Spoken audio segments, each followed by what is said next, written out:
સહજાત્મ સ્વરૂપ પરમ ગુરુ દેવાનંદન હો રાજચંદ્ર પ્રભુ પ્યારા આકળી કાળે હો અમને ઉદ્ધરનારા વંદન વિધિ ના જાણું તો એ ચરણે આવી વળગુ અચળ ચરણનો આશ્રય આપો અચળ ચરણનો આશ્રય આપો મન રાખું ના અળગુ દેવાનંદન હો રાજચંદ્ર પ્રભુ પ્યારા પ્રમાદમાં શું પડ્યા રહ્યા છો અપૂર્વ અવસર વાળો વર્તમાનમાં માર્ગ ફરે આ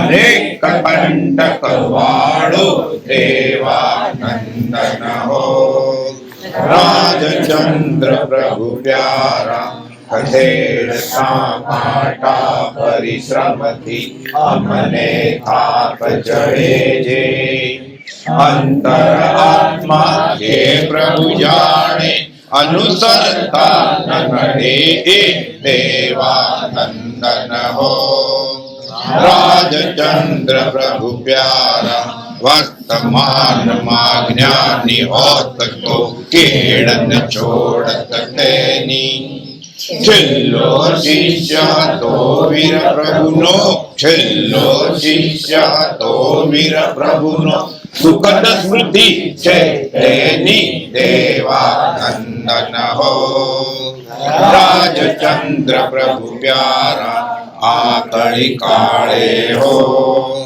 અમને ઉદ્ધરનારા. અમે ભગવાન મહાવીરના છેલ્લા શિષ્ય હતા એ કૃપાદેવ બોલે ગદ્યમાં બ્રહ્મચારીનું પદ્ય બનાવી નાખે કે મારે મારું કંઈ ઉમેરવું નથી, એણે કહ્યું છે એ જ કહેવું છે મારે. પરમાત્મા શું પડ્યા રહ્યા છો? મોતીલાલ ભાવસરને કહે છે મુનિઓ ઉઘાડે પગે 500 યોજન વિહાર કરશો તોય સત્પુરુષ નહીં પણ મળે, તોય નહીં મળે એમ 500 યોજન. એટલે મુંબઈથી અમદાવાદ 400-500 ગણીએ તો નહીં મળે એમ. લોકોને ઘરની આજુબાજુ જ મળી જાય છે. પહેલી ગલીમાં બહાર નીકળે ને ગુરુજી મળી ગયા. વર્તમાનમાં જ્ઞાની હોત તો કેડ ન છોડત તેની. કોઈ નથી એટલે અમારે એટલી મહેનત કરવી પડી. 708 અને 755માં પત્રમાં ગોપાલદેવ કહે છે કે કોઈ મૂળ માર્ગનો ઉદ્ધાર કરે તો સારું, પણ અમારી નજરે એવો કોઈ દેખાતો નથી એટલે આ લખનાર પ્રત્યે દ્રષ્ટિ જાય છે, એ તો બીજો કોઈ કરત. અને કોઈક હોત એવો તો અમે એની કેડ છોડત નહીં. નાનું છોકરું કેમ કેડે લટકી પડે માને. લઘુશંકર દીર્ઘશંકર જાય ને પહેલાના જમાનામાં ઠલ્લે, એ કડીથી ઉતરે જ નહીં, એક હાથે પકડી રાખવો પડે આમ. વર્તમાનમાં જ્ઞાની હોત તો કેડ ન છોડત તેની, છેલ્લો શિષ્ય હતો વીર પ્રભુનો, સુખદ સ્મૃતિ છે તેની. દેવાનંદન હો રાજચંદ્ર પ્રભુ પ્યારા. સંવત 1955ના માક્ષર મહિને સમાગમનો 3જો દિવસ. ગયા સમાગમમાં અને ઘણા બધા સમાગમમાં આપણે જોયું ફરીને ગોપાલદેવની આજ્ઞા છે આપણને કે અંતકરણથી ઉગેલી અનેક ઉર્મિઓ તમને ઘણીવાર સમાગમમાં જણાવી છે. આપણને બધાને કહે છે, ખીમજીભાઈને નહીં, કે તમને મેં આ વાત કરી છે એક ને એક વાત ફરીને સાંભળીને કેટલીક છે તમને અવધારવાની ઈચ્છા તેથી જોવામાં આવી છે. આ સ્વીકારવા જેવું છે. ફરી ભલામણ છે કે જે સ્થળોએ તે ઉર્મિઓ જણાવી હોય તે સ્થળે જતા ફરી તેનું અધિક અવશ્ય સ્મરણ કરશો, યાદ કરજો. એટલે ફરીના ઘસ થાય અને 5 ઇન્દ્રિયોના વિષયો કાબુમાં આવે, નિર્વેદ અને સંવેગ પ્રગટે, પછી એને તિરાડ પડે અને પરોક્ષે બુદ્ધિથી એને સાચું લાગે કે પૂર્વજન્મ હોય કે અટલું લખ્યું. પોતાના આત્માના આનંદમાંથી બહાર આવીને અટલું કર્યું કે આ મુંબઈ ને ક્યાં ઈડર 3 મહિના રહે ચાલુ ધંધે, ઝવેરાતનો ધંધો, દિવાળીના દિવસોમાં બહાર નીકળી જાય. ગમે ભાગીદારને આ જ કરવું છે અમારે. તોય ખબર હતી કે એ છે એટલે અમે બધા છીએ. એ જમાનામાં મુંબઈમાં 4 લક્ષાધિપતિ હતા, એમાં રેવાશંકરભાઈ એક હતા, કુપોદોને લીધે.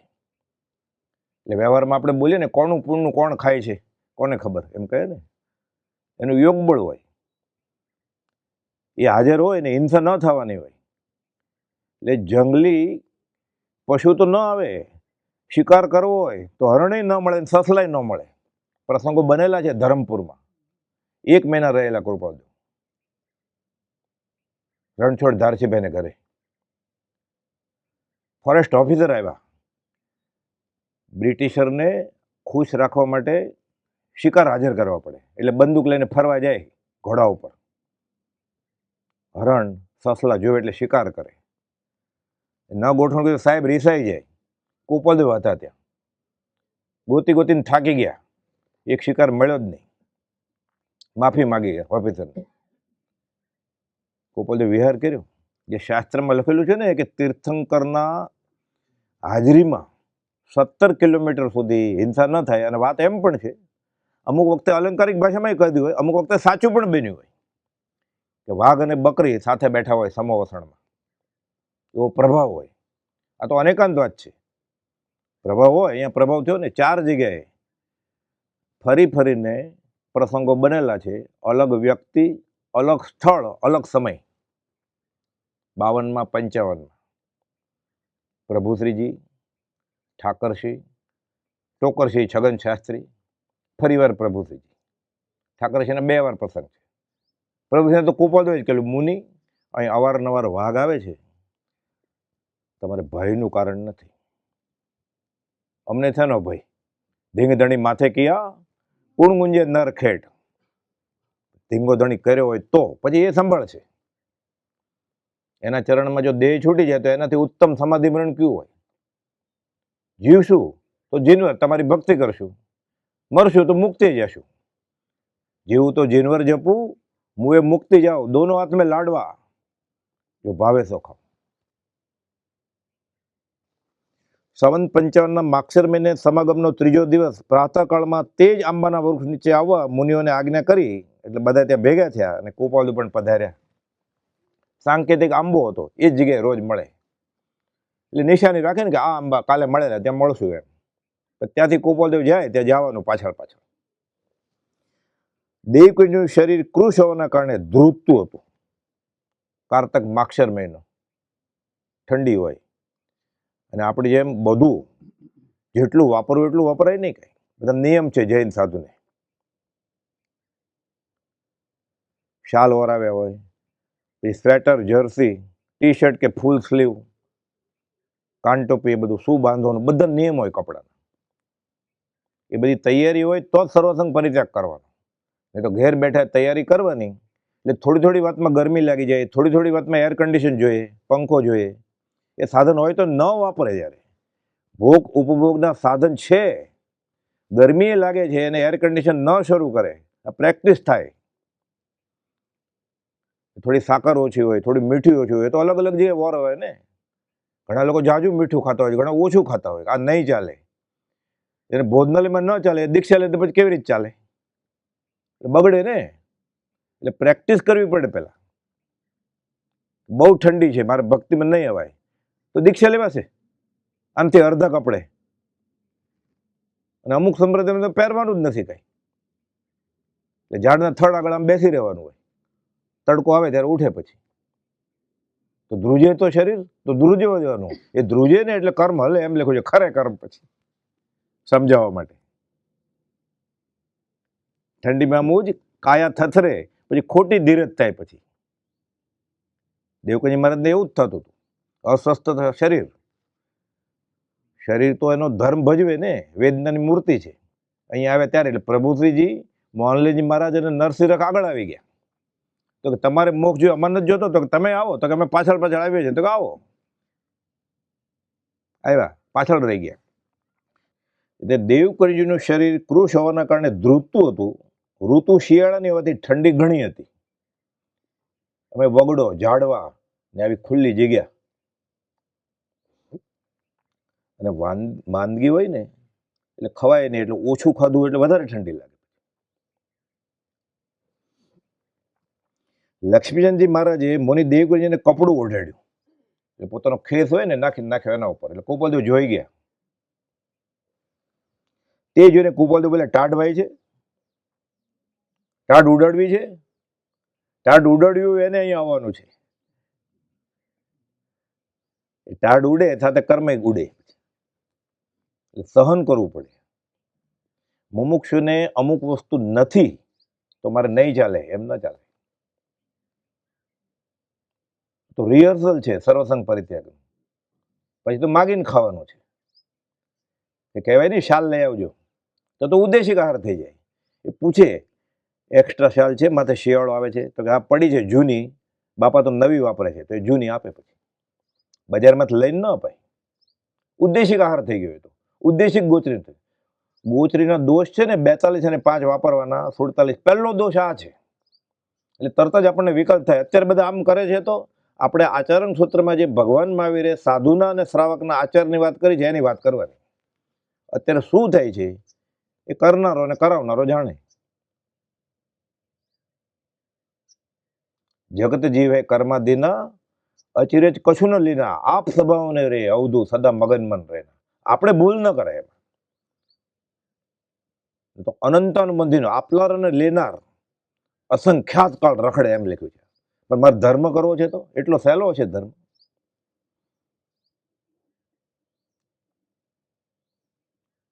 દૂપ પચકાણના ખાતામાં આવે, આ ધાર્મિક ક્રિયામાં ન આવે, આશાત્માના પ્રકારમાં આવે.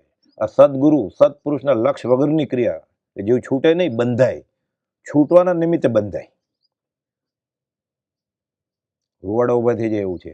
એટલે અત્યારે જે આપણે બહારથી દેખાય છે ને ધર્મનો પ્રકાર, લોકો ઝૂકી ઝૂકી સલામ ભરે વેશને, પછી કે અમે સત્સંગ કર્યો. પાને પાને લખ્યું છે કે સત્સંગ કોને કહેવાય.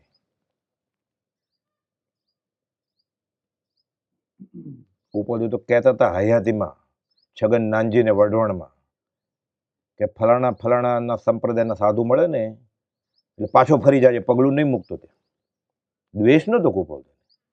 એને ખબર છે મારી પાછળ પડ્યો છે, મૂળ માર્ગ હું આપી શકું એમ છું, એને ઈચ્છા જાગી છે, તો મારે એને અવળે રસ્તે તો ન ચડાવાય ને. દેવકન્યાનું શરીર કૃશ હોવાના કારણે ધ્રુવતું હતું. ઋતુ શિયાળાની હોવાથી ઠંડી ઘણી હતી. લક્ષ્મીચંદજી મહારાજે મુનિ દેવકરીજીને કપડું ઉડાડ્યું. તે જે ગોપાલદેવ બોલ્યા, ટાઢભાઈ છે, ટાઢ ઉડાડવી છે, એમ કે તેઓ ઝડપભેર કાંટા, ઝાખરા, ઝાડા, ધારવાળા પથ્થરોમાં દેહની દરકાર કર્યા વિના આત્મ ઉપયોગ સહિત ચાલવા લાગ્યા. આપણી લાદી બાદી હમણાં થોડા વર્ષો પહેલા થયું છે, પછી અહીંયા નહોતું, અહીંયા પથરા જ હતા, દેરું હતું, આ બધું ગોઠવણ ને બધું બેસવાનું, ટેકો લેવાનું ને એવું કઈ હતું જ નહીં. છાપરા ને એવું બધું, ઊભું રહેવાનું તડકામાં. ગોપાલદેવ ચૈત્ર વૈશાખ મહિનામાં તડકામાં ઊભા રહે કાવસદમાં. કાંટા, ઝાખરા, ઝાડા, ધારવાળા પથ્થરોમાં દેહની દરકાર કર્યા વિના આત્મ ઉપયોગ સહિત ચાલવા લાગ્યા. મુનિઓ પણ તેમની પાછળ પાછળ ચાલતા હતા. ક્યાં મળવાનું છે એમ નહીં, આંબાને જાણીને મળવાનું, પછી ગોપાલદેવ જાય ત્યાં જવાનું. એટલામાં એક વિશાળ શિલા આવી, આ આપણે જે બેઠા છીએ તેના ઉપર ગોપાલદેવ પૂર્વ અભિમુખ બિરાજ્યા, સૂર્યની સામે મોઢું રાખી, અને મુનિઓ તેમની સન્મુખ બેઠા. પૂર્વી શિલા ઉપર ભગવાન બિરાજાનું શાસ્ત્રમાં ભગવતી સૂત્રમાં પણ વિધાન છે. ગોપાલદેવ પછી મુનિઓને કહે છે બેસે કે આ પૂર્વી શિલાનો ઉલ્લેખ ભગવતી સૂત્રમાં થયેલો છે, અને ભગવાન અહીં બેસેલા, સાથે એના મુનિઓ એ પણ બેસેલા. કોણ ભગવાન? પરમ ગોપાલદેવ. અને કોણ મુનિ? આ મુનિઓ બધા. અને ભગવાન મહાવીર સ્વામી અને ગણધર બધા અહીંયા બેસેલા. પટ આ પથરા નહોતા ને લાદીને બધું, ત્યારે આમ આવું સપાટ હતું. એટલે સપાટ જગ્યા હોય ને એ રીતે હલ્યા ચેલા વગર, હાથ પગ વધારે હલે નહીં, આસન ડોલે નહીં, સ્થિર આસનમાં બેસે સાધક. સ્થિર આસનની જરૂર છે, એમાં પ્રમાદ ન થાય. એટલે ટેકો તો લે જ નહીં ક્યારે. અહીંયા સારી હવા આવે છે એ ગોતે જ નહીં, થડનો ટેકો ન લે કાંઈ, તો ઊંઘ આવી જાય. પછી ચટ્ટાર બેસે. પ્રભુશ્રી જો કહે છે અમને આજ્ઞા ભક્તિ આપેલી ને કે આટલી માળા કરજો ને આટલા 6 પદનો પત્ર પાકો કરજો ને, એટલે સાધુ સમાજ એ રીતે કરવાની જ હોય ને. દીક્ષા લીધી એટલે સામાયિક પ્રતિક્રમણ જે હોય આવશ્યક કરવા જ જોઈએ. શ્રાવક નહીં કરવા જોઈએ તો સાધુને તો કરવાના જ હોય ને. એટલે પછી ઊંઘ આવે કે કુપોલદેવ કહેલું પુષ્પળામાં લખ્યું છે 2 ઘડી 2 પ્રહર ઊંઘની છૂટ છે. 2 પ્રહર 6 કલાક કે મળે ક્યાંથી અમને? વાટ જોતા હોય ક્યારે રાત પડે ક્યારે રાત પડે, એટલે હકથી સૂઈ શકે ને. પણ હજી નિત્યક્રમ તો બાકી હોય કુપોલદેવની આજ્ઞા. એટલે કે કુપોલદેવ કહેલું કે કારણ વગર છીકણી વરાવતા નહીં. કારણ હોય તો વરાવજો. કયું કારણ? ઊંઘ આવે ને એટલે છીકણી વરાવે, પ્રભુજી આંખમાં નાખે એટલે કે ઊંઘ ન આવે. પછી આ કાળનો પ્રસંગ છે કે અમને કુપોલદેવની આજ્ઞા હતી કે કારણ વગર છીકણી નહીં વરાવવાની. કારણ હતું એટલે અમે વરાઈ આવતા અને છીકણી આંખમાં નાખતા એટલે ઊંઘ ન આવે ને પછી નિત્યક્રમ પૂરો કરતા. આપણે આત્મસિદ્ધિ હું સૂતા સૂતા કરેલો છું. આ કાળમાં બનેલો પ્રસંગ. સાધન સગવડ વગર સર્વસંગ પરિત્યાગી સાધુ. ઓઢવાનું, પાથરવાનું, ખાવાનું, પીવાનું બધું વિચરે ઉદય પ્રયોગ હોય ને. ભિક્ષા લેવા જાય જે મળે એમાં છીકણી નાખતા. વિશાળ શિલા આવી અને તેના ઉપર કૃપાલદેવ બેઠા. વચનામૃત 157માં આ અંગેનો ઉલ્લેખ કૃપાલદેવે રોજ નિશીની નોટ્સમાં કરેલો છે, 3માં. અને ભગવતી સૂત્રમાં પણ આ અંગે કથાનક સાથે લખેલી છે આ વાત કે હે ગૌતમ, કોણ કે છે? ભગવાન મહાવીર. હે ગૌતમ, તે કાળ અને તે સમયમાં, ક્યારે? જ્યારે હજી મને કેવળ જ્ઞાન નહોતું થયું ત્યારે ભગવાન મહાવીર કહે છે. છદ્મસ અવસ્થાએ. છદ્મસ એટલે આપણે બધા છદ્મસ કહેવાય, જ્ઞાન ન થયું હોય. પછી કેવળ જ્ઞાન થવાને થોડીક જ વાર હોય એ બધા છદ્મસ કહેવાય કે થોડા વખતમાં આવે અને કેવળ જ્ઞાન થશે. અને 12મે ગુણ સ્થાને કે પહોંચી જાય એટલે અમોહ ક્ષીણ મોહ ગુણ સ્થાનક, એટલે અમોહ સ્વરૂપ તો થઈ ગયા છે, એટલે વિતરાગ થઈ ગયા છે. રાગ છે જ નહીં, લોભ છે જ નહીં, વિતરાગ થઈ ગયા છે. પણ હજી કેવળ જ્ઞાન નથી થયું. એટલે વિતરાગમાં અને કેવળ જ્ઞાનમાં એ રીતે ફરક છે. એટલે શાસ્ત્રમાં કર્મ અને છદ્મસ્ત વિતરાગ કહેવાય. એટલે આપણે પૂછીએ થઈ ગયું? અંતર્મુહૂર્તમાં ત્યાં તો કેવળી હોય. એટલે ક્ષીણમો ગુણ સ્થાનક 12માંથી 13માં જવાનો જે બહુ થોડો સમય છે. આ તો શાસ્ત્રીય પરિભાષામાં સમજવા માટે એ છદ્મસ એ પ્રકાર 3 અર્થ છે. આપણે બધા અજ્ઞાની જેવો છદ્મસ કહેવાય કે થાવ છદ્મસ છો, કે ધર્મનો છાંટો નથી અડ્યો તને એમ. અને કેવળ જ્ઞાન થવાને થોડીક જ વાર હોય. હમણાં આવશે કે 12.5 વર્ષમાં.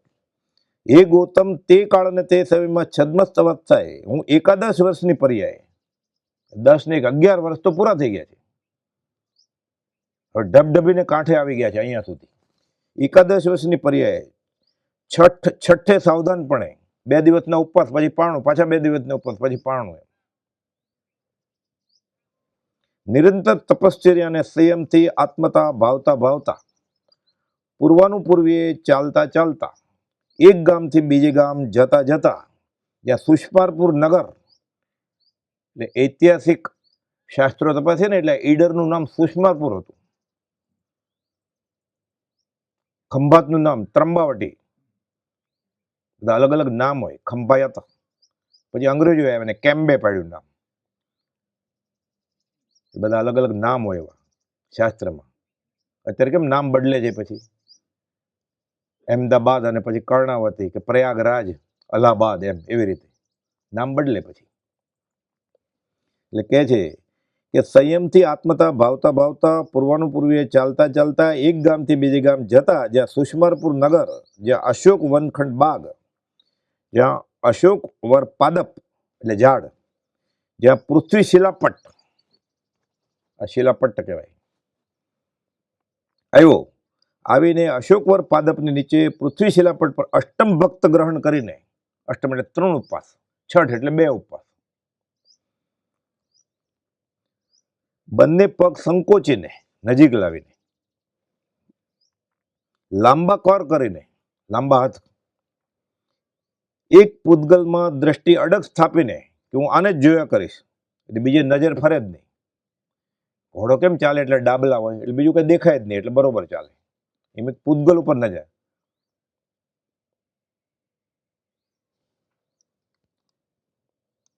અનિમેષ નયનથી મટકું ન મારે પછી જોયા કરે. ઘણા સાધકે અષ્ટાંગ યોગ સાધે ને એટલે ત્રાટક વિદ્યા કહેવાય. દીવો કરે એ જોયો તો એની સામે જોયા કરે, 2 ઘડીથી વધારે એટલે મન કાબુમાં આવે. બીજું જોવું જ નથી. અવાજ થાય, પ્રકાશ આવે, મ્યુઝિક સાંભળે, પછી ફરે નહીં. અનિમેષ નયનથી જરા શરીર નીચું આગળ ઝૂકી રાખીને યોગની સમાધિથી સર્વ ઇન્દ્રિયો ગુપ્ત કરીને, આ વાત તો ફરી ફરીને આવે છે, ઇન્દ્રિયો ગુપ્ત કરવી પડે. એ પદ્માસન લગાડે ને એટલે ગુહ્ય ભાગમાં દબાણ આવે એટલે ત્યાં લોહીનું પરિભ્રમણ થાય જ નહીં, બ્લડ સપ્લાય ઘટી જાય એટલે વિષય વાસના થોડી ઘણી પડી હોય એ વહી જાય, પછી કામ વિકાર જાગે જ નહીં પછી. એટલે પદ્માસનમાં બેસવાની સ્ત્રીને મનાય છે, કેમ કે ગુહ્ય ભાગમાં અને ગર્ભાશયમાં લોહીનું પરિભ્રમણ અટકી જાય. આખું વિજ્ઞાન છે આ, વિતરાગ વિજ્ઞાન. અષ્ટાંગ યોગમાં પતંજલિ આ બધી વાત કરી છે. સાષ્ટાંગ નમસ્કાર બધા અંગો છે અડે શરીરને, જમીનને, એ રીતે પુરુષને નમસ્કાર કરે, સ્ત્રીએ ન કરે. નિયમ છે, આખું વિજ્ઞાન છે. ટીલા ટપકા ચાંદલા કરવા હોય તો કરો, ન કરવા હોય તો ન કરો, પણ આ તો કરે જ છૂટકો છે. એટલે મહાવીર સ્વામી કહે છે આ ગૌતમ ગંધર્વને, હે ગૌતમ, મેં બધી ઇન્દ્રિયો ગુપ્ત કરીને, હવે જંગલમાં નગ્ન વિહાર કરે છે, 3 ઉપવાસ છે, આમાં કઈ ઇન્દ્રિયો બહેકે? તો ઇન્દ્રિયો ગુપ્ત કરવી પડે. દર્શન કરવા પછી આમ જોઈ લે કે હા આ ફોટો લેવા જેવો છે એટલે ત્યાં જ ફોટા લે બધા, એકાદ લે પછી કૃપાલદેવનો લેવો હોય તો. આ શીખવાનું છે આમાંથી. ભગવાન મહાવીરને દીક્ષા લીધા પછી જન્મથી 3 જ્ઞાન છે. દીક્ષા લીધી એટલે 4થું મનપર્ય જ્ઞાન પ્રગટ્યું. હવે ઇન્દ્રિયો કઈ ગોપવાની બાકી હોય? સમકિતથી થઈ ગયું છે. મનપર્ય જ્ઞાન સમકિત વગર થાય જ નહીં. થોડીક જ વાર છે હવે કેવળ જ્ઞાનને છતાં, ત્યારે પાછા કે છે ઇન્દ્રિયો ગુપ્ત, ગોપવી નહીં. આ પાયો છે, આના ઉપર જ ઇમારત ચડે અધ્યાત્મની. એટલે અહીંયા આવ્યા હોય ને આપણે 1-2 નિયમ લઈ લેવાના જે કરતા હોય. કોઈને કહેવાની જરૂર નથી. કૃપાલદેવને 3 નમસ્કાર કરીને કે હવે હું ઘરે જઈને પણ આ વસ્તુ વાપરીશ નહીં. એટલે દાખલા તરીકે એમ એક જ નિયમ લે કે હું ચા નહીં પીવું, એમ ચા ન પીવું એમ નહીં, બીડી નહીં પીવું, એમ તમાકુ નહીં વાપરવું, એમ કોફી નહીં વાપરવું. હવે ચા કોફી બે હોય ને, કોફી હોય ને એમાં 30% ચીકોરી હોય, કંદમૂળ હોય. એટલે કોફી પીવે ને એ બધા કંદમૂળ ખાય છે રોજ, ગમે એવો તપસ્વી હોય. જે કોફીના દાણા આવે ને મદ્રાસી લોકો પીવે, એને મિલમાં એનો પાવડર વાપરતો હોય તો એમાં ચીકોરી ન આવે. ચરોતરમાં મોટો ઉદ્યોગ છે આ, ખેતી ઉદ્યોગ. ચીકોરી, કંદમૂળ એ કાનૂન દ્રષ્ટિએ ભેળવવાની છૂટ છે તો જ પીવાય કોફી, નહીં તો એટલી સ્ટ્રોંગ હોય કે પીવે ને એટલે 2 ઘડીમાં નાચવા માંડે, વિકાર વાસના જાગે અને ધબકારા 70માંથી 110 થઈ જાય પછી. એટલે 30% એમાં કંદ હોય. એટલે ઘણા બહુ મોડર્ન થઈ ગયા હોય, બહુ ભણ્યા હોય, પરદેશ ગયા હોય, ખાલી થોડું દર્શન કરવા જ આવ્યા હોય તો પચકણ લઈને જવાનું કે હું કોફી નહીં પીવું. માદક પદાર્થ છે, ચા એ જ છે, પણ આ તો એ વાત આવી એટલે કે અહીંયા પીવી ન પીવી તો વ્યક્તિગત ધોરણે પોતાના મનને નક્કી કરવાનું છે. પણ તીર્થયાત્રામાં મુસ્લિમ લોકો કાબા જાય ને, મક્કા હજ કરવા, એક જ નિયમ લઈને આવે. અભ્રક ખાય એમાં નિયમ લઈને આવે કે ગાયનું માંસ નહીં વાપરવું. તો આપણે તો અહીંયા પુષ્પ પકડી જ્યાં દુભાઈ જીનવરની ત્યાં નહીં આજ્ઞા. એટલો સૂક્ષ્મ ધર્મ છે, અહિંસા પરમો ધર્મ. સ્થૂળ હિંસા ન કરવી એ તો અન્ય ધર્મમાં છે. એ એકાંતે નહીં વિશે સર્વ પ્રકારે જીનનો બોધ, દયા દયા નિર્મળ અવિરોધ. એકેન્દ્રી જીવને માણો માણો ના કરનાર. એ દેવવંદન ગાતા ન આવડે તો ચાલે, થઈ જાય દેવવંદના ગદ્યમય કે માણો માણો. આ તીર્થંકરની આજ્ઞા છે. એટલે એક નિયમ લઈને જાય તો જાત્રા સફળ થાય. તો ભવ બ્રહ્માંડની જાત્રા ધીરે ધીરે કપાતી જાય. પછી 14 રાજલોકની જાત્રા અનંતકાળથી કરે જ છે. એટલે કહે છે કે સર્વ ઇન્દ્રિયો ગુપ્ત કરીને એક રાત્રિની મહાપ્રતિમા ધારણ કરીને, શ્રાવકની બધી 11 પડીમાં હોય તો સાધુને તો હોય જ ને, એટલે આખી રાત કૌશલમાં ધ્યાનમાં હોય. કૃપાદેવ આખી રાત ઘણીવાર બોધ આપે રાળાજમાં, સવારો સવાર રાતના 10થી શરૂ કર્યું હોય, સવારે 3:30 4 થાય પછી ઠલ્લે જાય, પાછા આવે ત્યારે તો 2 કલાક પછી આવ્યા હોય, જંગલમાં પાછા ધ્યાન ધરે. અરે અંબાલાલભાઈ હોય, સૌભાગભાઈ હોય. સર્વ ઇન્દ્રિયો ગુપ્ત કરીને એક રાત્રિની મહાપ્રતિમા ધારણ કરીને વિચારતો હતો ચમર. ત્યાં કુપોલદેવે પછી ચમર કહી અને ફૂટનોટ એકડો લખ્યો છે. આ ભગવતી સૂત્રમાં આખી વાત છે. કુપોલદેવે અહીંયા આટલી ટાંકી, કેમ કે આટલું યાદ આવે છે જે મુનિઓ સાથે હતા એમ, અને મુનિઓને વાત કરે છે કે આવો પૃથ્વી શિલાપટ આવ્યો, ત્યાં ભગવાન આ રીતે બેઠા હતા, એ રીતે પોતે બેસી ગયા. બીજા મહાવીર કે પહેલા મહાવીરે આમ જ બેસતા હતા, પ્રભુજી ઓળખી ગયા કે આ મહાવીર જ છે.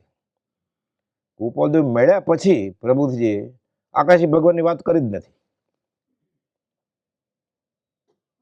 શાસ્ત્ર બાજુમાં પછી કે પાછા પ્રભુજી પત્ર લખ્યા છે કુપોલદેવને. 44 પત્રો છે અત્યારે હસ્તલિખિત પ્રભુજીના કુપોલદેવને લખેલા. એક પત્રમાં લખે છે, હું શાસ્ત્રમાં વાંચું ને મને સમજાય, સાચું એ લાગે, તમે કયો ને તો હા મને હાશકારો થાય, હું સમજ્યો હોઉં કે સમજે જ ને. દેવકણી મહારાજ તો આગમના બહુ અભ્યાસી હતા, એટલે કુપોલદેવ નહોતા મળ્યા ત્યારે બધું આગમ ને બધું તો રોજ ફેરવવાનું જ હોય. હું સમજુ પણ ખરો કે, પણ તમે હા પાડો ને તો મને હાશકારો થાય કે હું બરોબર સમજ્યો છું. હું આ બરોબર સમજ્યો જ કે નહીં, એના કરતાં આગળ. સૌભાગભાઈ ગોળ ખાઈ લીધો એટલે ગળ્યો લાગ્યો તો ખબર પડી ગઈ. દન 8 થયા, દેહને આત્મા બેફાટ અનુભવાય છે. અનુભવ થઈ ગયો. હવે કંઈ પૂછવાની જરૂર છે કોઈને કે ગોળ ગળ્યો હોય કે નહીં. પહેલાં સાંભળેલું વાંચેલું કોકે કહેલું, હવે પોતે જ ખાધો એટલે ગળ્યો છે. આપ મંજૂર કરો તો. લખાવે છે મણિ ત્રંબક આગળ પત્ર લખી નહોતા શકતા કે દાંત નહીં કાઢતા, એટલે કાઠિયાવાડી હસતા નહીં આ સાંભળીને. મને આ અનુભવ થયો છે, તમે મંજૂર કરો તો. આત્મા અનુભવી લ્યો છે તોય માથે રાખ્યા છે. 12મા ગુણસ્થાનકના છેલ્લા સમય સુધી, 13મા ગુણસ્થાનકના પહેલા સમય સુધી માથે માથે ને માથે. બાકી બધો સ્વચ્છંદ કહેવાય. 11મે ચડે તોય પડે, સમકીત હોય તોય વમી નાખે. આજ્ઞામાં જ નથી. નામ કુપોલદેવનું છે, આત્માની સિદ્ધિ કરવી છે, આજ્ઞામાં તો છે નહીં. નિચ્છંદન સે ના મિલે હેરો વૈકુંઠ ધામ, સંત કૃપા સે પાઈએ સો હરી સબસે ઠામ. સંતના કહેવાથી મારે કુપોલદેવની આજ્ઞા માન્ય છે, એટલે સંતે કહ્યું એ પ્રમાણે ભક્તિ કરવી પડે. પ્રભુજીને મંજૂર હોય એ રીતે, આપણને રૂચે એ રીતે નહીં, પ્રભુજીએ કહ્યું એ રીતે. પછી પ્રભુજીએ બ્રહ્મચારીને કહ્યું, મુખ્ય બ્રહ્મચારી સોંપણી. બ્રહ્મચારી કહ્યું છે નિત્યકર્મ પૂરો ન થાય ને એને સુવાની આજ્ઞા નથી, અધિકાર જ નથી. ખાલી 20 દુઆ, યમ નિયમ ક્ષમાપણાનો પાઠ અને 3 માળા સહજાત્મ સ્વરૂપ પરમ ગુરુની. આ તો અમે બીજા મંત્ર કરીએ છીએ, એટલે એ તો છે જ નહીં આજ્ઞામાં, એ માર્ગમાં જ નથી. તો વસોમાં પ્રભુજીએ પૂછ્યું, જવાબ આપ્યો કુપોલદેવ કે જે કોઈ મુમુક્ષુ ભાઈ બહેનને છૂટવું હોય, આ તો પ્રાથમિક જરૂરિયાત છે. 20 દુઆ, યમ નિયમ ક્ષમાપણાનો પાઠ અને 3 માળા સહજ આત્મ સ્વરૂપ પરમગુરુ મંત્રની, પછી જે કરવું એ કરતું.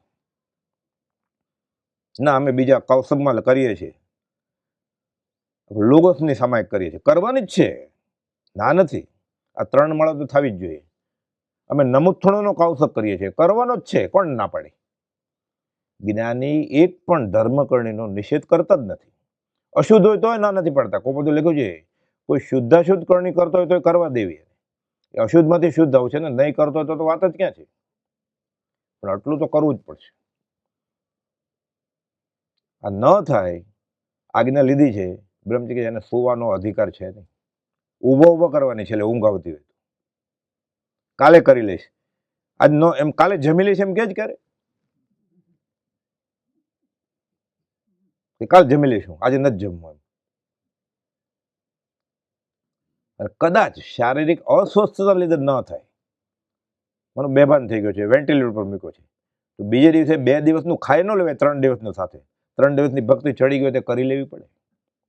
બધું વ્યવસ્થિત કહ્યું છે.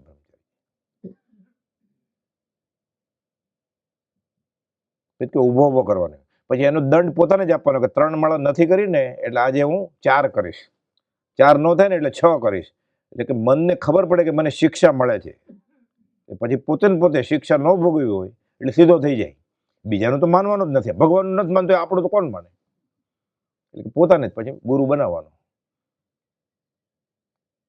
ત્યાંય પાછું ભૂલ કરે એટલે એને તો ખબર હોય ને, ડંખે ને મન કે જમતી વખતે યાદ કરવાનું કે આજનો કર્મ બાકી છે મારે, તો કાલે ખાઈ લઉં તો એમ નથી થતું, તો કાલે ભક્તિ કરી લઈશ તો એમ ન થાય ને. પછી વિચારે તો વ્યવસ્થિત બધા પગથિયા આપ્યા છે સાધક બનવાના, સંકિત થવાના.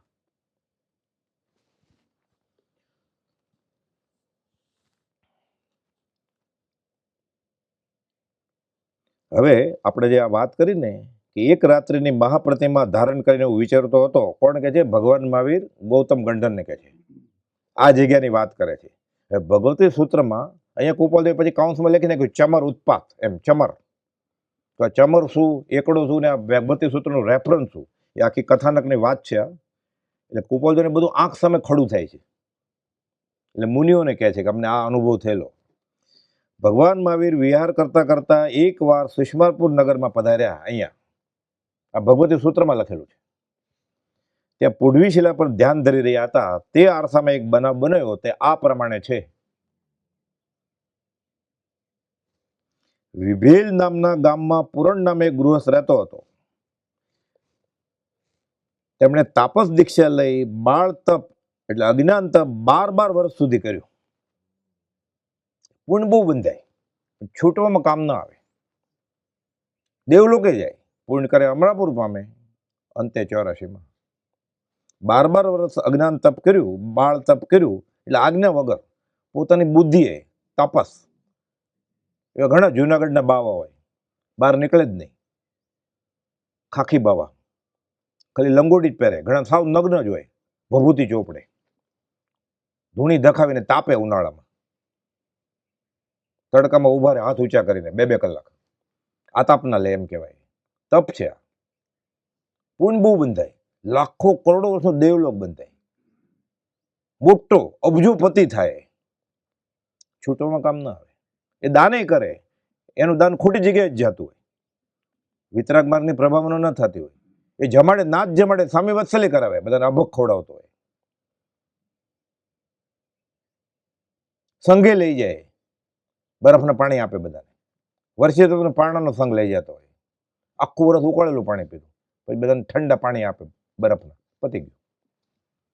દુપચકાણ કહે શાસ્ત્રમાં. વર્તે સદગુરુ લક્ષ, સંકિતને ભાખ્યું કારણ ગણી પ્રત્યક્ષ.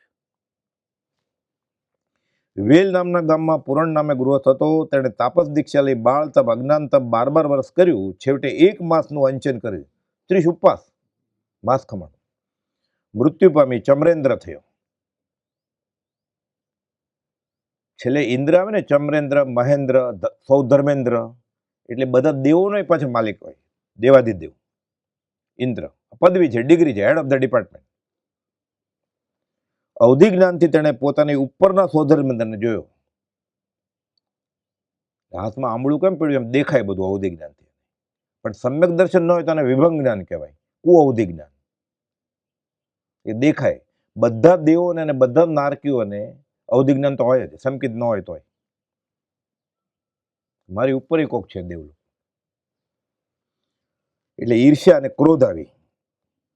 મારાથી ઉપર, હું આવો મોટો દેવ. અત્યારે આપણને ઈર્ષ્યા આવે ને કે આ મારાથી આગળ નીકળી ગયો, મોઢે બોલે છે આખી આત્મસિદ્ધિ, હજી મને તો આવડતી નથી, એ કેમ આગળ વધી જાય? એટલે પછી એમ કે એવું કઈ જરૂર નથી ઓલાને એમ કે મોઢે બોલવાની. ઈર્ષ્યા આવે. જો 36 માળા કરતો હોય ને કે ના 3 કરે તોય ચાલે, અરે એને કરવા દે ને 36, એને કરવી હોય 37 કરવા દે. ઈર્ષ્યા આવે બીજાની. જગત ગુણ અને પુણ્યનું દ્વેષી છે કુપાલદેવ. પોતે ન કરી શકતો એટલે બીજાને ન કરવા દે. મોટો ધર્મ અંતરાય કર્મ બાંધે. પોતે ન થાય તો વાંધો નહીં, બીજાને કરવા દેવાનું, અનુકૂળતા સર્જી દેવાની. આપણે ન કરી શકતા હોય તોય બીજાને કરવા દેવાનું. મારાથી નથી થતું, તમારાથી થાય છે, તમે કરો તોય કમાઈ જાય, ન કરતો તોય કમાઈ જાય, કરવા દે તો. શ્રી કૃષ્ણ મહારાજે તીર્થંકર નામ કર્મ બાંધ્યું છે આમ કરીને કે મારાથી સર્વસંગ પરિત્યાગ થાય એમ નથી. નિકાચિત કર્મ હોય, નિયાણું કર્યું હોય તપ, કે મને આ તપસ્યાનું ફળ હોય તો મને આ મળો, તો વાસુદેવ થયેલા. નિયાણાનું દંડ ભોગવવો જ પડે. એટલે હું દીક્ષા નહીં લઈ શકું.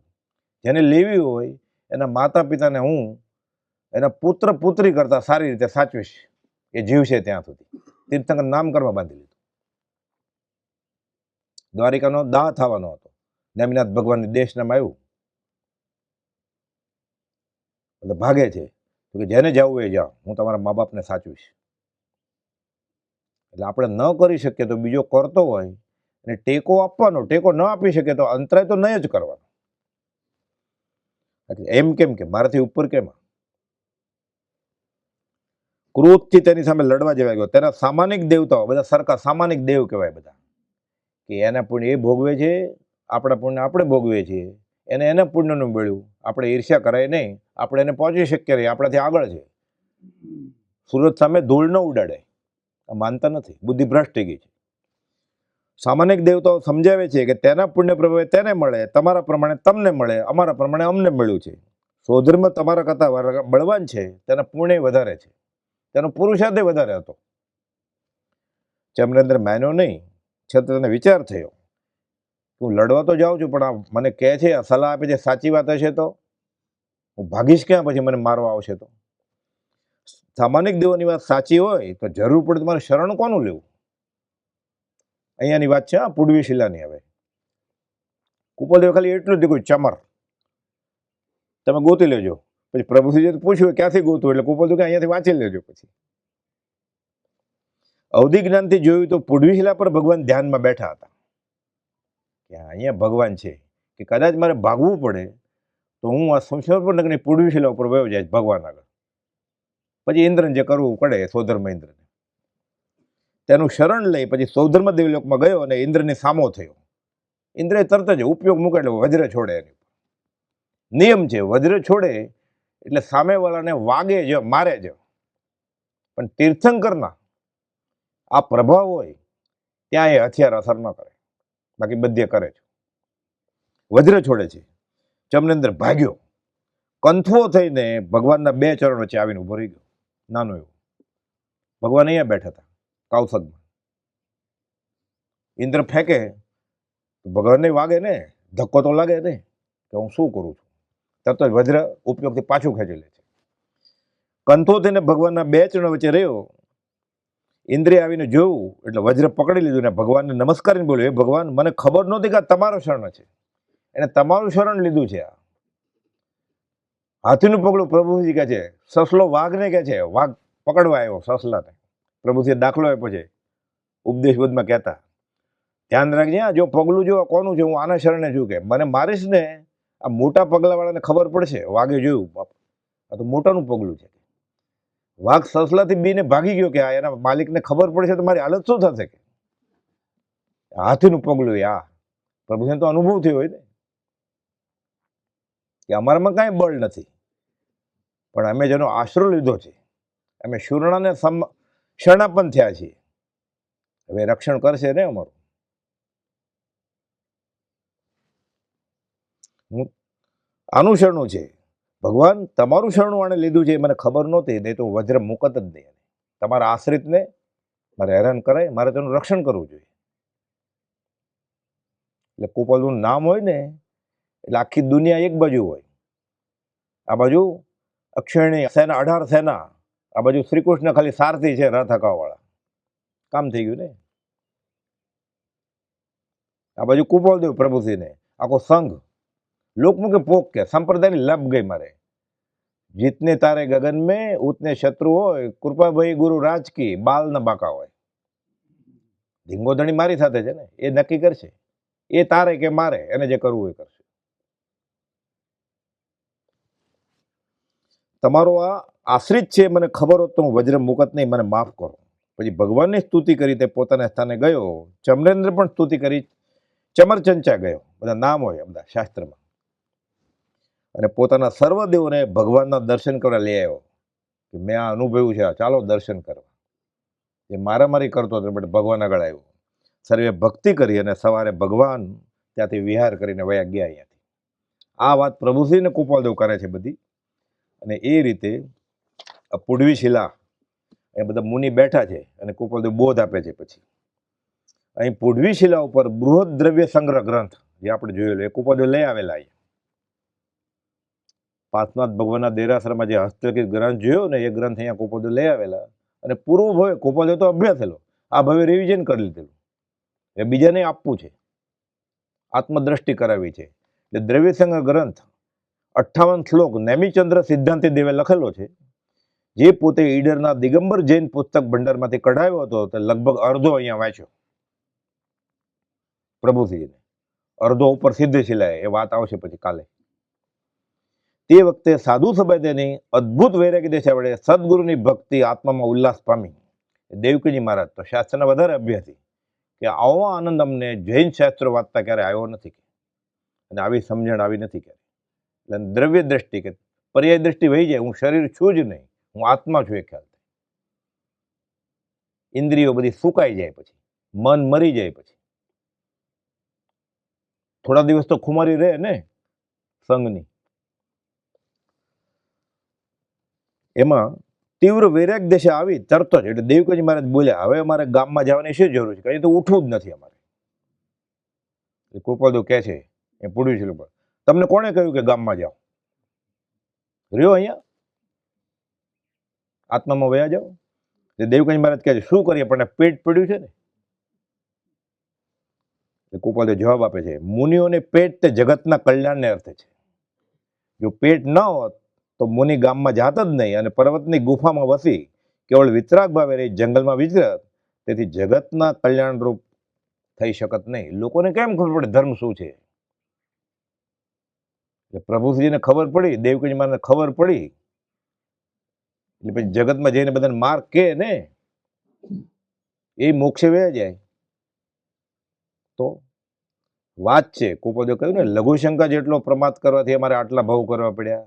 લઘુશંકા એટલે ઘણાને એમ થાય કે લીકી જવું હશે, એ તો ઠીક વ્યવહારે. લઘુશંકા એટલે નાનામાં નાની શંકા. ભગવાન મહાવીરે વાત કરતા હતા કે વિતરાગનો આ ધર્મ જે હું બોધું છું અત્યારે, એ પંચમ કાળમાં છાણીથી છળાશે એક એક ગલીએ. જેટલા ગુરુ એટલા ચેલા, જેટલા ચેલા એટલા ગુરુ થશે. એક જ ખુરશી 2 જણને બેસવું હોય એટલે બીજો ફાટો પડે ને, બીજાને બેસવું એટલે 3 ફાટા પડે ને. એટલે કેટલા બધા ફાટા છે. શ્વેતંબર, દિગંબર, સ્થાનકવાસી, દેરાવાસી, તેરા પંથ, મેરા પંથ. કૃપાલદેવમાં કેટલા ફાટા છે? માનવું ન હોય મૂળ પુરુષનું. એટલે કે અમે આમાં થાય ધર્મ, એટલે નવો ફાટો થાય ને, એ અઘરું પડે, એટલે આમે થાય ફાટો. એમ કરતા કરતા કરતા ટુકડા થતા જાય. અત્યારે જૈન ધર્મના કે નહીં, શ્રીમદ રાજચંદ્ર માર્ગમાં કેટલા ફાટા છે બધા. એટલે બધા તો સાચા હોય જ નહીં ને. કૃપાલદેવ લોકો 2 જીવના પરિણામ અલગ છે અને ફળ સરખું જ જોઈએ છે. આવું બને કેમ? પરિણામ અલગ છે 2 જીવના, કે આમ કરીએ તોય સંકિત થાય, ઓલો કે આમ કરીએ તોય સંકિત થાય, એમ હોય.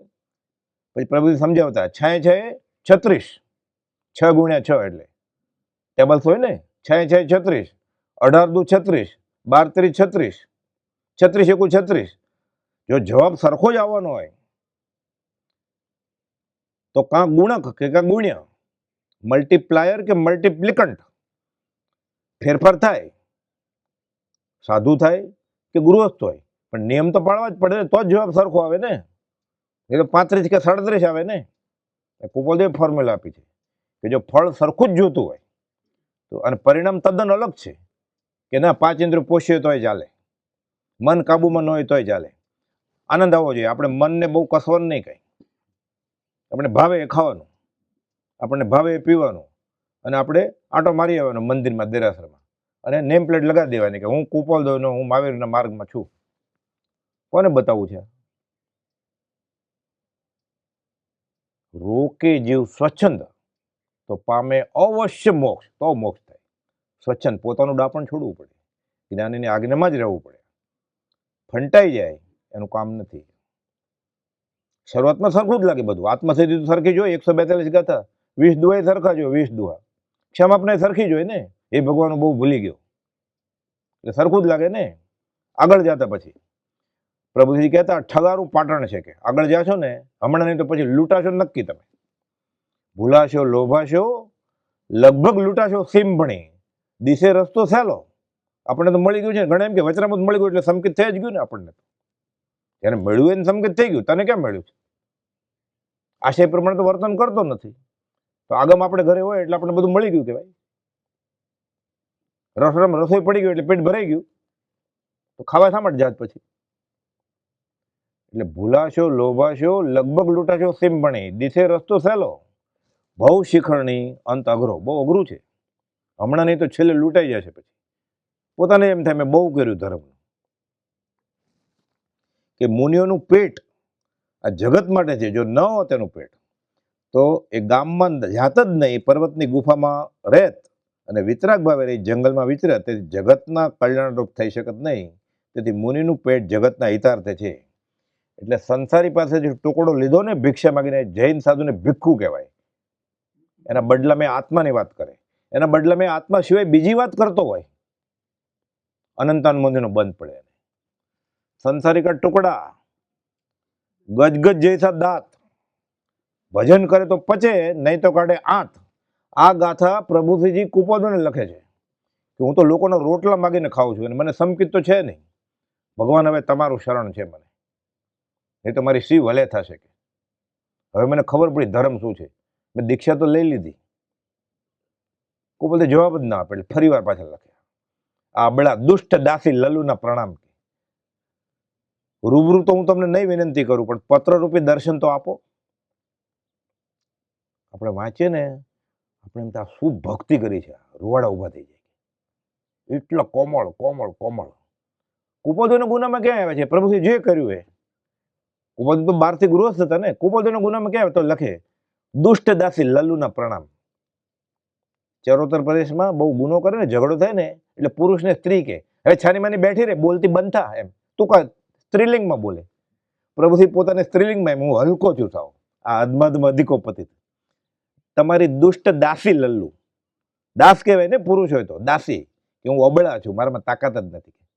બોલતી બંધ કરે, છાની માની બેસ. એમ એ તુકારો પણ કરે અને સ્ત્રીલિંગ શબ્દ વાપરે પુરુષને.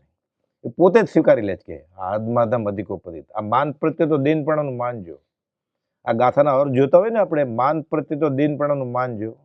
બ્રહ્મચર્યનું જીવન. હું પુસ્તક ખાતું સંભાળે છે, હું વ્યાખ્યાન આપીશ 3 વાર. એ કાળમાં 3 વાર વ્યાખ્યાન અપાતા. બધું ગાવાનું એ બધું ઓછું હતું. સવારે 1 કલાક, બપોરે 1 કલાક ને રાત્રે 1 કલાક. પ્રભુશ્રીજી શરૂ કરે, ક્યારેક 10 મિનિટ બોલીને પછી એમ કે તું શરૂ કરી દે. કા પ્રભુશ્રી પોતે જ 2 કલાક ચાલુ રખાવે. પણ બધા અભણ હતા ને, વાંચતા કોઈને આવડે નહીં, કઈ અક્ષર જ્ઞાન નહીં. સાંભળી સાંભળીને મોઢે થઈ જાય એટલે બધું ગાવાનું આપી દીધું. પણ ઘણા બધા હોય એને ઊંઘ ન આવે, ને અક્ષર જ્ઞાન નહોતું ત્યારે. ગાય એટલે ગાય સાંભળી સાંભળીને આખી આત્મસિદ્ધિ મોઢે હોય બધાને, વાંચતા ન આવડતું હોય તો. યાદ કેમ રહે? 142 સિદ્ધાંત બોધ છે. આ તો 6 પદનો પત્ર યાદ કેમ રહે? સાંભળી સાંભળીને પછી યાદ રાખે. વાંચતા આવડે તો ગોખે ને, વાંચી વાંચીને. એટલે આવું બધું કાઢેલું. છેલ્લે તો અંતરમાં ઉતરી જવાનું છે. આ આજ્ઞા છે ગુરુની. એ બધા ફાટા ને મત થાય પછી કે ના અમે ભક્તિ જ કરીએ છીએ. ચાલુ સભામાં અગાસમાં પ્રસંગ બનેલો છે. પ્રભુશ્રીનું વાંચન ચાલતું હતું. એક ભાઈ આવીને કુપોદો નમસ્કાર કરે છે, પછી જ બેસે ને, એમને થોડું બેસાય. તો કે તે કોને નમસ્કાર કર્યા? તો કે કુપોદોને. તો કે તે તારી રુચિને નમસ્કાર કર્યા છે, કુપોદોને નથી કર્યા. સમજાય આપણને? એટલે આપણે જે ભક્તિ સમજીએ છીએ એ પ્રમાણે આપણે કરીએ છીએ, જ્ઞાનીની આજ્ઞા પ્રમાણે નથી કરતા. જ્ઞાનીની આજ્ઞા પ્રમાણે કરે તો અંતર્મુખમાં કેવળ જ્ઞાન થાય. એ સામાયિકમાં બેઠો હોય ને ત્યારે ગૃહસ્થ હોય, સામાયિક પૂરી થઈ જાય ને ત્યારે 7મે ગુણસ્થાનક હોય, શ્રાવક, અણુવ્રત આદિ, અંત 7મ ગુણસ્થાનક. અને શ્રેણી માંડે ને તો કેવળી હોય. એ જે બેઠો હોય ને જ્યાં, એ કટાક્ષનું, એ સિદ્ધશિલાનો ટુકડો છે. આ સિદ્ધ અને આ સિદ્ધશિલા કુપોદોએ કહ્યું. અમને અહીં સિદ્ધનું સુખ અનુભવાય છે, કાલે આવશે. એમને એમ નથી કહ્યું કુપોદોએ. પ્રભુશ્રી એમને એમ નહોતા વળગ્યા કુપોદોએ. તારા પરિણામ તો છે નહીં, આ તો ભક્તિ ક્યાં? એટલે જ્ઞાનીના વચનને આધારે જીવ સ્વચ્છંદ પોષે છે. રોકે જીવ સ્વચ્છંદ તો પામે અવશ્ય. છોડી મતદર્શિંતણો આગ્રહ તેમ વિકલ્પ, કયો માર્ગ આ સાચ છે, જન્મ તેના અલ્પ. 105મી ગાથા આત્મસિદ્ધિ. બધું કૃપડા સિદ્ધાંત બોધ છે અને સમજાય એવો સંક્ષેપમાં. આ સમજાય કેમ? લંબાણમાં નથી સમજાતું તો આટલું ટૂંકામાં સંક્ષેપમાં કેવી રીતે સમજાય? પછી કુપોદેવે સાધુ મંડળને ઉદ્દેશીને પ્રશ્ન કર્યો કે યોગના અભ્યાસીઓ ધ્યાનમાં પોતાને અમુક પ્રકાશ આદિ દેખાતા હોવાનું જણાવે છે, એવા શું હશે? બધા ધ્યાનમાં બેસે ને બધા કહે જ ને કે મને કુપોદેવ ધ્યાનમાં બેસ્યું ત્યાં દર્શન આપે છે. એટલે કે યોગના અભ્યાસીઓ આવું કહે છે કે અમને ધ્યાનમાં બેસીને પ્રકાશ દેખાય છે. કોઈ એમ કે અમને ગેબી અવાજ સંભળાય છે, કોઈ એમ કે અમને સુગંધ આવે છે. સુગંધ આવે જ ને, ઓલો પરફ્યુમ નાખીને આવ્યો તારી પાછળ બેઠો હોય. પૂતગલનો એક પણ ગુણ આત્માને નથી.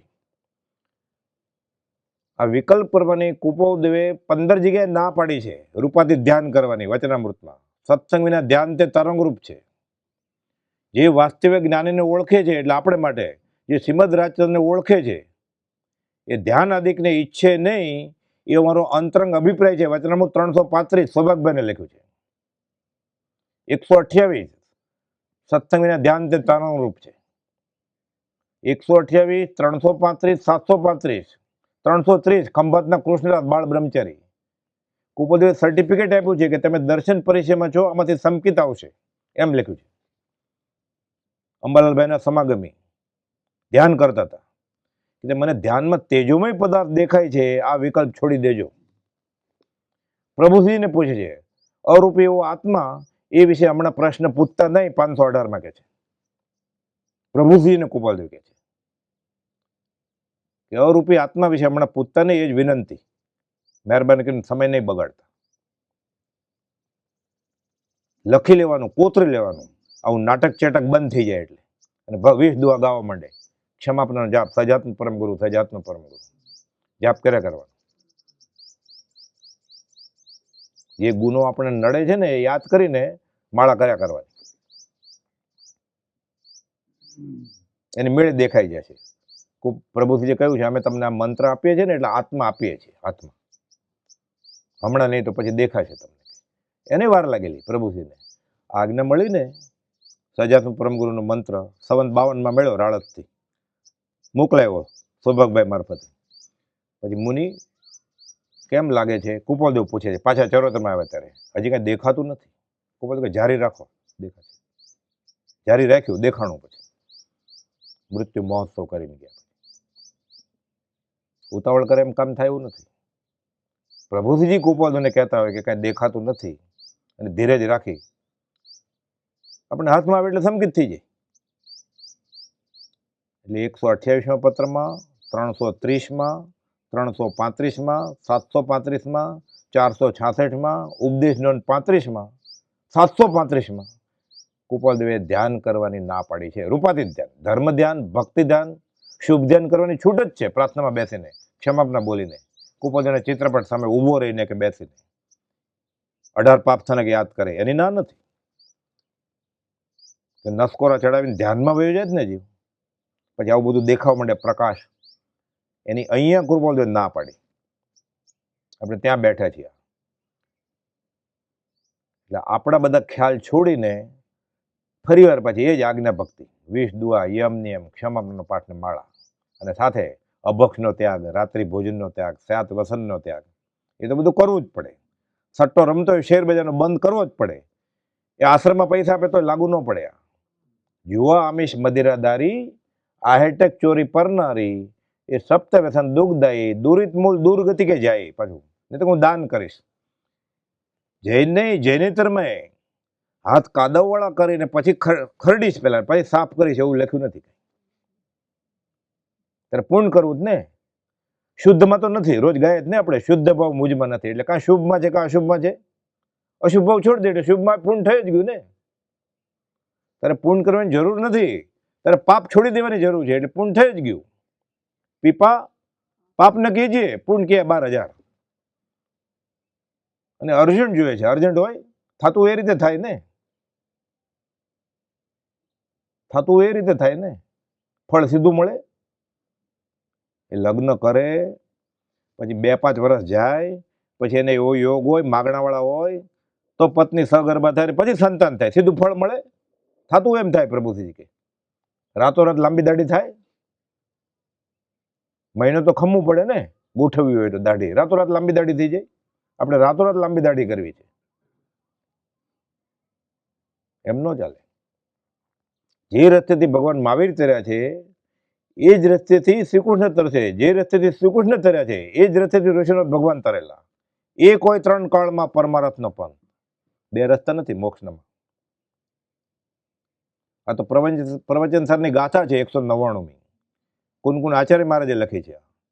શ્રમણો ઝીણો તીર્થંકરો એ રીત સેવી માર્ગને સિદ્ધિ વેરા નમુ તેને નિર્વાણના માર્ગને. એક જ રસ્તો છે. એ કુપોદે ગુજરાતીમાં આત્મસિદ્ધિમાં લખ્યું. એ કોઈ 3 કાળમાં. કુપોદનો અભ્યાસ કેટલો હોય? અમારે હજારો વર્ષોનો શાસ્ત્રનો અભ્યાસ છે. મોક્ષનો માર્ગ, મોક્ષનો ઉપાય બતાવત ને એટલે એક સાથે હજારો શાસ્ત્રોમાં ઉપયોગ ફરી વળે. એક શ્લોક વાંચતા વિચારતા અમને હજારો શાસ્ત્રોમાં ઉપયોગ ફરી વળે છે. વચનામૃત 917, વૈશાખ સુદ 6, સંવત 1956, ભીમનાથની જગ્યામાં. આનંદ આવે એવી વાત છે. એક શ્લોક સંભાળતા વાંચતા હજારો શાસ્ત્રોમાં ઉપયોગ ફરી વળે. આપણે મોક્ષ બોલીએ, આપણે પુણ્ય બોલીએ, આપણે પાપ બોલીએ, આપણે નરક બોલીએ, આપણે દીક્ષા બોલીએ. એટલે એ વિશે કુપાઉદેવે હજારો શાસ્ત્રમાં શું લખ્યું છે એ ઉપયોગ ફરી વળે.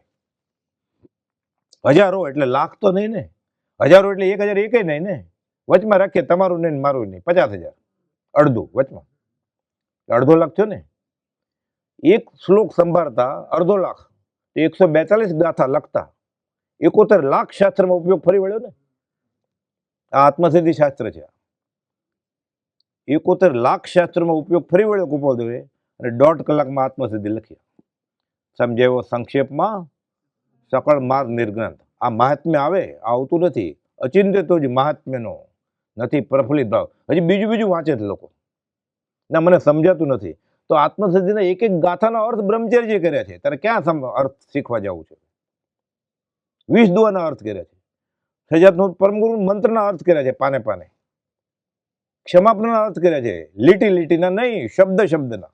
મોક્ષમાળા વિવેચનમાં એ પ્રભુજીએ કરાવ્યા હોય, પ્રભુજીને કુપાલદેવે સમજાવ્યા હોય. અત્યારે ક્યાં જવું છે વાંચવા માટે? કોનું વાંચવું? તારે કોણે લખ્યું છે એ નથી ખબર, એનું ચારિત્ર તને નથી ખબર, એનો ત્યાગ વૈરાગ તને નથી ખબર, એનું વાંચવું તારે? આ છોડીને પોતાના ભાણામાં અખૂટ, સ્વાદિષ્ટ, પૌષ્ટિક, આરોગ્યપ્રદ ખોરાક છે, બીજાના ભાણામાં નજર જાય છે અઠવાડિયામાં. આટલો હીન પુણ્ય. બ્રહ્મચારીજી અગાસમાં આવ્યા ને, પંચધાતુની મૂર્તિ છે પ્રવેશ દ્વાર ઉપર. રાયણના ઝાડ નીચે પ્રભુજી બેઠા હતા, પ્રવેશ પામે છે. કુપાલદેવની નજર પડી બ્રહ્મચારીજી ઉપર. પ્રભુજીને ખબર પડી ગઈ કે મારા સ્વામીની નજર આ આગંતુક ઉપર પડી ગઈ છે. આખો ઉપમિતિ ભવ પ્રપંચ બ્રહ્મચારી પોતા ઉપર ઉતાર્યો. પછી એ તો હું ધર્મકથામાં હીન પુણ્ય પણ તુજ દ્વાર પર આવી ચડ્યો, સુસ્થિત શ્રીમદ રાજચંદ્ર ત્રણી કૃપા નજરે પડ્યો.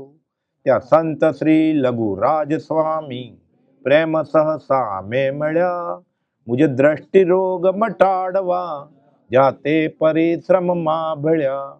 મારો દ્રષ્ટિરોગ મટાડવા માટે પ્રભુજીજી પોતાના આત્માના આનંદમાંથી બહાર આવીને હારે મહેનત કરવા માંડ્યા કે તને હું લઈ જાઉં ત્યાં કોઈ પામે મુમુક્ષુ વાત. શીર ધર્મ જોખમ ધારીને સદગુરુ કૃપા બળ ફોરવે. અનુભવ થયો ને નિર્ગ્રંથ ગુરુ ગીત. આ નિર્ગ્રંથ ગુરુ છે મારા. કોણ? પ્રભુજીજી. બાહ્ય તેમ અભ્યંતરે ગ્રંથિ નહીં હોય. આ પરમ પુરુષ પ્રભુ સદગુરુ પરમ જ્ઞાન સુખદામ. રોજ બોલીએ જ ને આત્મસિદ્ધિ પૂરી થાય એટલે. આ અર્થ છે એનો.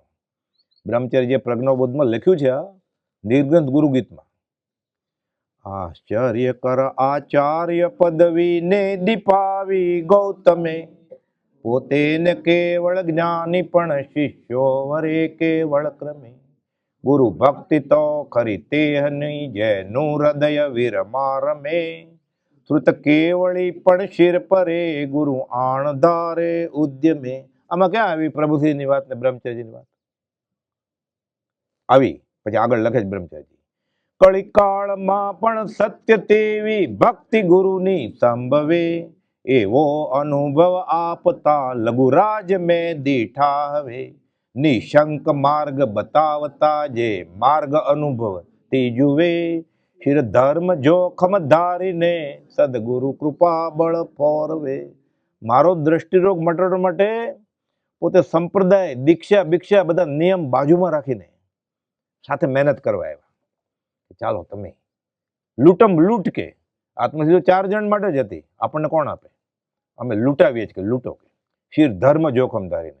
હવે આપણે આ માર્ગમાં નહીં રહીએ ને અને લે ભાગું થશું ને, મહાવીર સ્વામીના અને કુપોલદેવના ગુનામાં તો આવશું, પ્રભુજી જૈન સાધુના ગુનામાં આવશું. માથા નમે ને આપણા જૈન સાધુને તો વેશ હોય તોય માથા નમે જ ને. આ તો આત્મજ્ઞાની હતા. હવે શું થશે?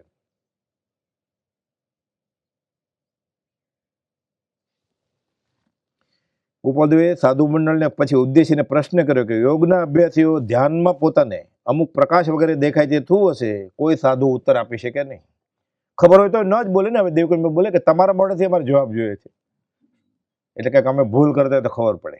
હવે કેમ મને આવડે છે, મને આવડે, વચમાં બોલે આપણી જેમ.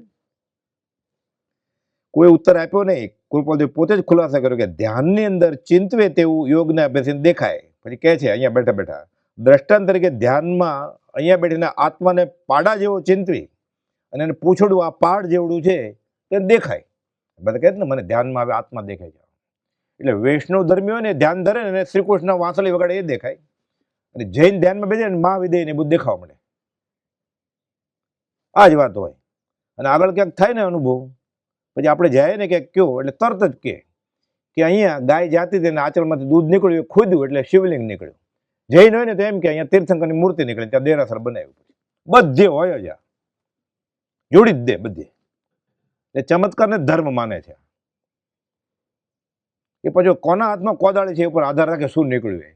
જો વાણીઓ હોય તો જૈનેશ્વરની મૂર્તિ નીકળે અને મંદિરથી, જૈનેતર હોય તો શિવલિંગ નીકળે, બ્રાહ્મણ હોય તો એ પ્રમાણે નીકળે, શિવપંથી હોય તો એ પ્રમાણે નીકળે. અને મજા આવે લોકોને. બાહ્ય વિભૂતિને જ નમે છે ને જીવ, વેશને જ, મારકાને નમે છે, માલને નથી નમતા. એ માલને નમશે એને સાકરનો સ્વાદ આવશે, કેમ કે મીઠું હોય તો ફૂફૂ કરીને કાઢી નાખે ને. આ લઈ લે છે મારકો, પછી નાખે દૂધમાં, દૂધ પાક બનાવવા, મીઠું ગાંગડા સાકર સમજીને. સાદી સાકર હોય ને એના કરતાં ખડી સાકર વાપરે ને તો દૂધ પાક સારો થાય. એટલે ખડી સાકર સમજીને મીઠાને ગાંગડા નાખે દૂધમાં, પછી ફળ શું આવે એનું? આપણી જેવી દશા થાય પછી. એટલે કોઈ જવાબ આપતા જ નથી. એટલે કુપોલદેવ પોતે જ જવાબ આપે છે કે ધ્યાનની અંદર પછી આ પાડ જેવડું પૂછડું એ પાડાને છે એમ ચિંતવે તો એના આત્મા એ રૂપે દેખાય. એટલે ઘણા કહે ને તેજ તેજનો અંબાર દેખાય છે. પછી ઘણા એમ કે ફલાણા ગુજરી ગયા ને પછી એક લીસોટો થયેલો, 3 લોકોનો નાથ અંદર હતો ત્યારે લીસોટો ન થયો, હવે આત્મા વયો ગયો. આ જડ ખોખામાંથી લીસોટો થયો. બધા દર્શન કરવા જાય પછી લીસોટાના, દોડે જ ને અમી છાંટના લેવા. મફતમાં મળતું હતું, મફતમાં નહીં, તે આત્મા મૂકી દીધો. તે હતો જ નહીં, થોડું ઘણું હતું એ બધું મિથ્યા તો ગાઢ થાય પછી મહામોની કર્મ બંધે. કે ફલાણી પ્રતિમામાંથી અમી છાંટના થાય છે. રોજ પ્રાર્થનામાં બોલે જ પાછો. રાત્ર આવે ને જીનેન્દ્ર કલ્યાણક કે શ્રમજળ રહિત કાયા. એટલે જ્યારે સદેહ આપણું જેવું શરીર હતું ત્યારે પરસેવો નહોતો થતો. એક આમના એમ કે છે શ્રમજળ રહિત કાયા આવે છે ને, એટલે પરસેવો નથી થતો. હવે પથરામાંથી પરસેવો થવા માંડ્યો એ તીર્થંકર. આવો જળ થઈ ગયો કે તું ચાલે પછી દેખા દેખીથી. વાયાને નળિયું ખસ્યું. પેલા જેમાં નળિયા હોય છાપરામાં, આવું સિમેન્ટ કોન્ક્રીટ નહોતું, કાંઈ સ્લેબ નહોતા, નળિયા મૂક્યા હોય ગોઠવીને અને 1-1 ફૂટને અંતરે બાંધ્યા હોય.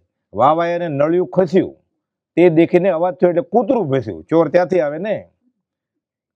કોઈ કહે મેં દીઠો ચોર, ચોર આવે જ કે ત્યાં મેચ્યો શોરભ કોર. ચાલે કે આ ધર્મ છે. આ લાંબી 1000ની લાઈન લાગે. એ ચમત્કાર હોય ને, દેવદેવી પાસે 1000 લાઈન હોય, વિતરાગ ભગવાન આગળ કોઈ ન હોય, 1-2 જણા હોય. એ ઊભો એને એમ થાય કે આ ખોટા છે આટલા બધા, હું એ ધીરેથી ત્યાં ભળી જાય. પછી શું થાય? આ ધર્મ હોય. કે છે આ આત્મા નથી,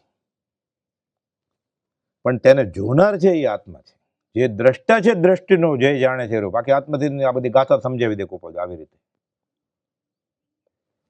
તે જોનાર છે તે આત્મા છે, એ પોતે આત્મા નથી. આટલો ખુલાસો કર્યા પછી સિદ્ધ આત્માના પર્યાય છે બધી વાત કરીને સમજાવ્યું કે સિદ્ધ ભગવાનને જે કેવળ જ્ઞાન વડે આપણે અહીં બેઠા છીએ તે રૂપે જાણે. પછી આપણે હાથ ઊંચો કરીએ તો એના પ્રતિબિંબ પડે આરસીમાં. એટલે સિદ્ધ પણ એક પર્યાય છે. કેમ સમજાયું કે આપણે અહીંયાથી ઉઠીએ તો સિદ્ધ ભગવાનને ખબર પડે કે આ ઉઠ્યા, એને કંઈ રસ નથી, હર્ષોક નથી, એમાં ઉપયોગ નથી એનો, પણ પ્રતિબિંબ પડે એમ. એટલે સિદ્ધ એટલે જ્ઞાન, શુદ્ધાત્મા જ્ઞાન ગુણ લઠ્ઠો છે જ્ઞાનનો, કેવળ જ્ઞાન. એમ કે ઓનલી વિમલ, એમ ઓનલી સિર્ફ જ્ઞાન, કેવળ જ્ઞાન. કેવળ એટલે સિર્ફ જ્ઞાન જ. એ પર્યાય બદલાય કરે એટલે સિદ્ધ પણ પર્યાય છે. શુદ્ધ દ્રવ્ય તો આત્મા શુદ્ધ થઈ જ ગયો છે, પણ સિદ્ધ નામ, સિદ્ધ પદ એ પર્યાય છે, સમયે સમયે બદલ્યા કરે. પછી આપણે અહીંથી ઉઠીને જાય ત્યારે સિદ્ધના એ પ્રતિબિંબ પડે કે આ ઉઠ્યા. આ સિદ્ધના પર્યાય બદલે. લગભગ 1 વાગે કૃપાલદેવ સહિત સર્વ મુનિઓ ગામ તરફ પછી નીકળે છે. 1 વાગે, 10 વાગે આવ્યા હોય, 3 કલાક.